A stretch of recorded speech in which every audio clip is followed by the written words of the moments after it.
Today I'm taking you downtown, Big Apple style.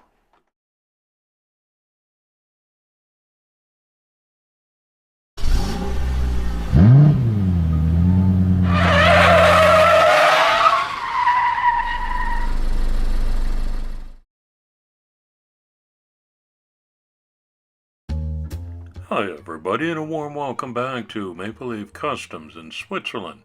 I'm Andrew, and on the bench today is a 1:64 scale Hot Wheels 55 Chevy Bel Air Gasser. Designed by Brendan Vetuskey, this one debuted in the HW Showroom American Turbo series in 2013. These castings are everywhere. I'm guessing it's one of the most popular out there, certainly for customizers. I've done my share of them too, and this won't be the last. The Chevy Bel Air, especially its second generation, is considered an icon of the 1950s. The Gasser design came out of American drag racing, where the front end was jacked up to transfer more weight over the back tires. The look was a hit, and customizers have been going at it on these ever since. I sure enjoy working on them too.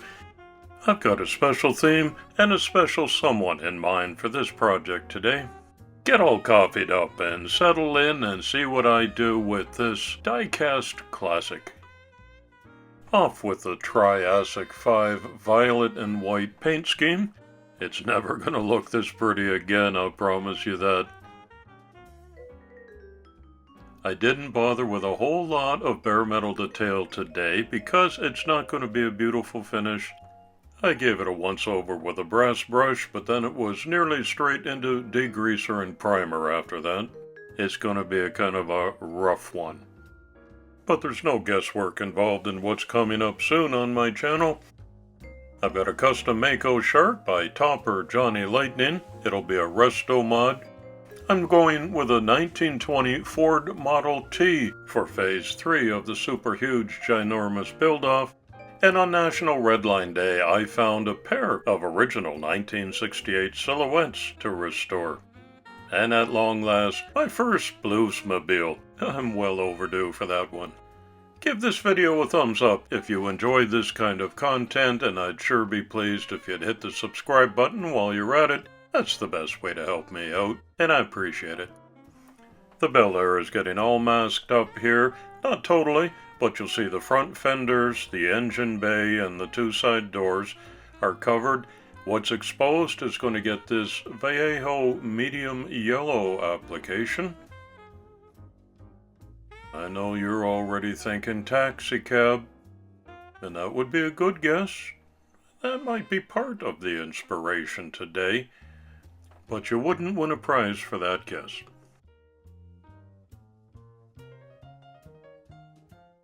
This is painter's tape, which usually has a pretty low stickiness to it, but this one's really grabbed on to my Bel Air.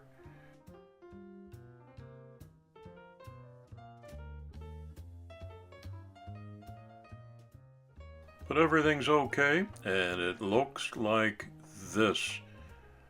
Also, way too pretty. So the next step is to do a little distressing. This is where the big changes start to happen. I'm using an abrasive brush attachment on my rotary tool and just rubbing it lightly. There's no pressure involved here at all. I let the brush do the work. That serves two purposes. It dulls down the paint, and it takes it right down to bare metal in certain places. Next step is to apply some weathering powders.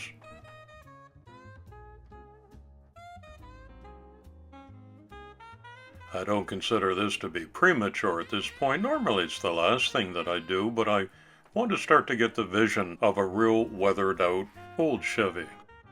Using a fine tip paintbrush and a couple of those rust colors, I'm going for this type of a look, but not that totally far gone.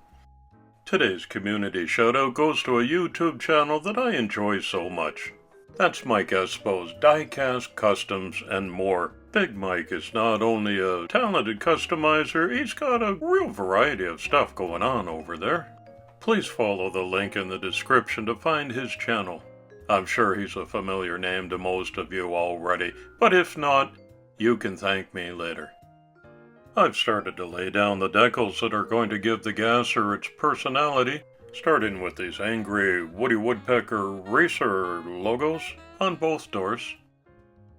I just had to flip the image so that Woody is facing forward on the left and the right. There's some NHRA stickers up front. Lots more weathering has gone down in the meantime. It's starting to look like it's got some miles on it.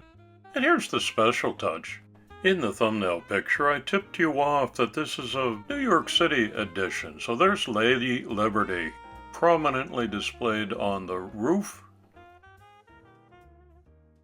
She represents New York City, and I'm giving the town that was once home for me a number 1. Both sides behind the doors.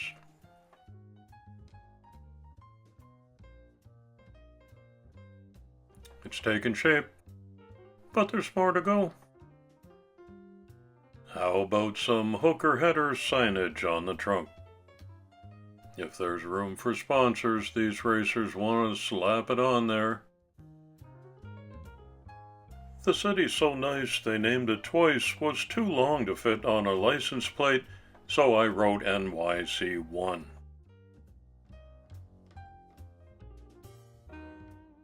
That says it all.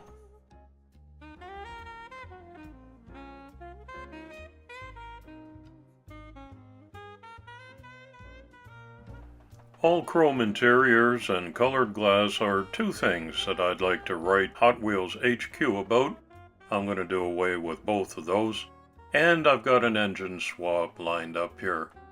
A 1968 Mustang has got just what I'm looking for. So this is going to become a donor Mustang, and that's going to look great right up front. First, I've got to cut it out of the donor car. Flatten out the bottom with some 120 grit sandpaper. Test fit. It's just right. I've got to take out the original from the now dechromed chassis. The jeweler saw, that goes through the plastic like butter.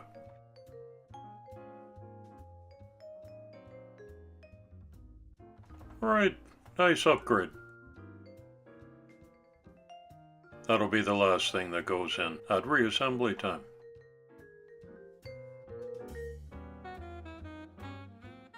Now for the pink glass, and while I've got my vacuum forming machine out, it's actually for dental purposes. Not in my hobby room. I've got 3 different windshields that go in there with 1 sheet of plastic. Hey, 3 birds with 1 stone. Keep an eye on the pink one, that's the 55 Bel Air Gasser. All you've got to do now is cut it out of the mold. Carefully remove the original.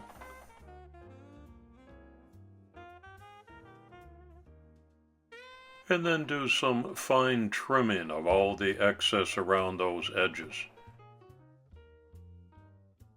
A little test fit here and there, a little more trimming, and now I've got some nice clear glass.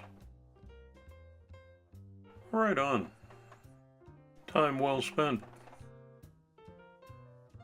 If you're as old as I am, you might have some memories of the inside of a 55 Chevy Bel Air. I'm going to modify that too, starting with a steering wheel swap for a 3D printed version. There's one of my NOS bottles, painted and labeled for authenticity. And I flip it over and do a little chrome highlighting on the exhaust system.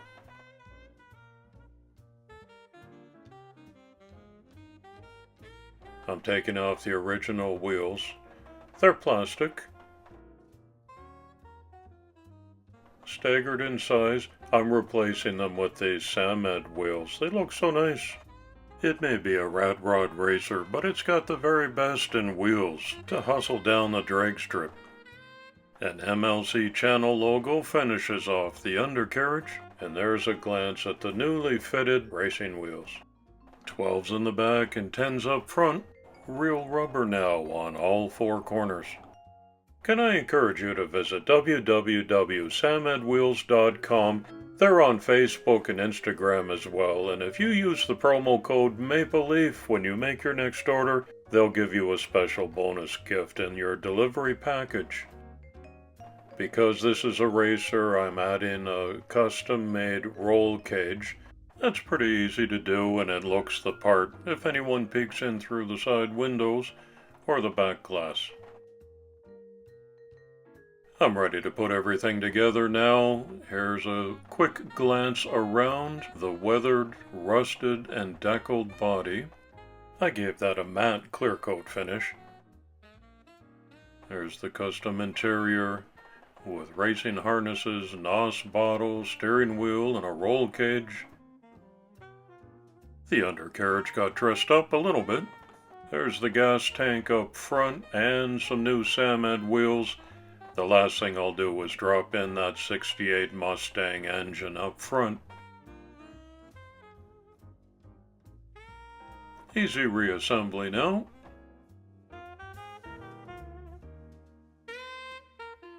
Couple of 256 size Phillips head screws to lock it down front and back.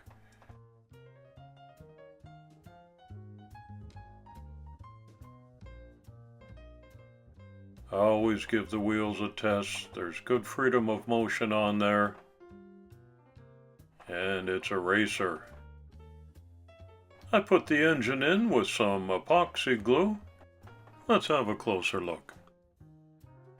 It's a New York City Special Edition. I like how this one came out. I think it looks authentic. Just like the real deal. And you can see the new glass in there from the vacuum forming machine. The Samed wheels complement the whole thing.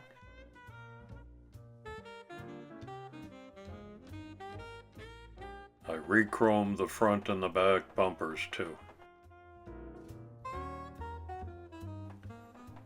Lots of people have a 55 Chevy Bel Air Gasser that looks like this Triassic 5 version. But I just made a one-of New York City Special Edition. Sure was a lot of fun putting it together, through all the different stages of weathering and rusting and some upgrades. I think it looks great in the diorama. And I said at the beginning I've got someone special in mind as a recipient for this too, and as I put in a holographic certificate of authenticity, you'll see this is a Mike Espo special New York City edition. Mike, I sure appreciate your channel and our online friendship, so this one's coming to you. I'll save it up until the summer when we do our buddy build together, and I'll ship those both out in one package. Thanks to everyone for visiting my channel today. Drive carefully. It's coffee time.